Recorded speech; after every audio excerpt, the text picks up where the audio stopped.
Assalamualaikum warahmatullahi wabarakatuh. Kami dari kelompok 3 yang beranggotakan Ahmad Al-Mujahidinsyah, Afifah Rahmaliana, Anida Fitri, dan Cahaya Nur Hidayah. Dalam video singkat ini, kami akan menjelaskan tentang teori feminisme. Teori feminisme dalam penelitian sastra.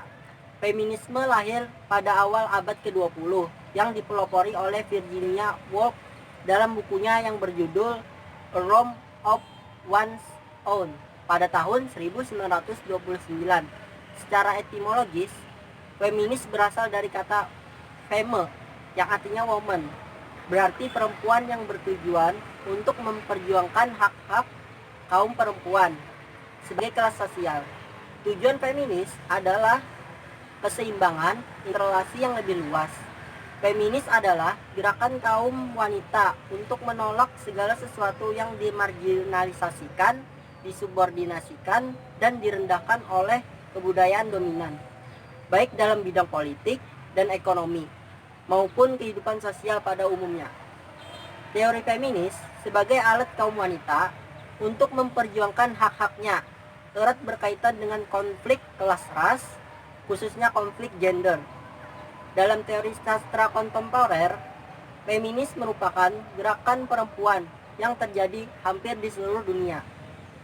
Gerakan ini dipicu oleh adanya kesadaran bahwa hak-hak kaum perempuan sama dengan kaum laki-laki. Keberagaman dan perbedaan objek dengan teori dan metodenya merupakan ciri khas studi feminis.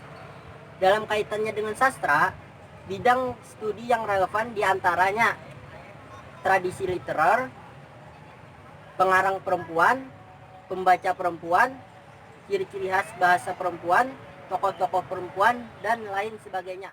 Dalam kaitannya dengan kajian budaya, permasalahan perempuan lebih banyak dikaitkan dengan kesetaraan gender.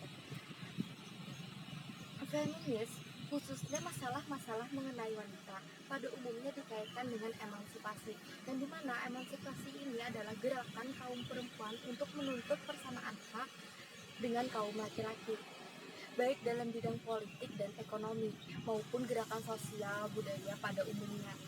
Dalam sastra, emansipasi sudah dipermasalahkan sejak tahun 1920-an, ditandai dengan hadirnya novel-novel balai pustaka dengan mengemukakan masalah-masalah kawin paksa yang kemudian dilanjutkan pada periode 1930-an yang diawali dengan layar terkembang karangan Sultan Takdir Alia Jahbana. Contoh dominasi laki-laki, baik dalam bentuk tokoh-tokoh utama karya fiksi yang terkandung dalam karya sastra maupun tokoh faktual sebagai pengarang dapat dilihat baik dalam sastra lama maupun sastra modern. Kesadaran berubah sejak tahun 1970-an sejak lahirnya novel-novel populer yang diikuti dengan hadirnya sejumlah pengarang dan tokoh wanita. Sebagai pengarang wanita memang agak jarang. Sepanjang perjalanan sejarah sastra Indonesia terdapat beberapa pengarang perempuan, antara lain Saryamin, Hamidah, Suarsi Jojo Puspito, N. Hadini, Oka, Rusmini, Ayu Utami, D, dan lain-lain. Menurut Sarden, pada tahun 1986 ada 5 masalah yang biasa muncul dalam kaitannya dengan teori feminisme, yaitu A. Masalah biologis, B. Pengalaman, C. Wacana, D. Ketidaksadaran, dan E. Masalah sosioekonomi.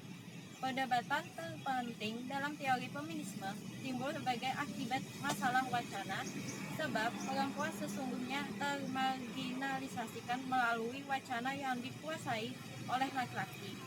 Pada dasarnya, teori feminisme dibawa ke Indonesia oleh A. Theo.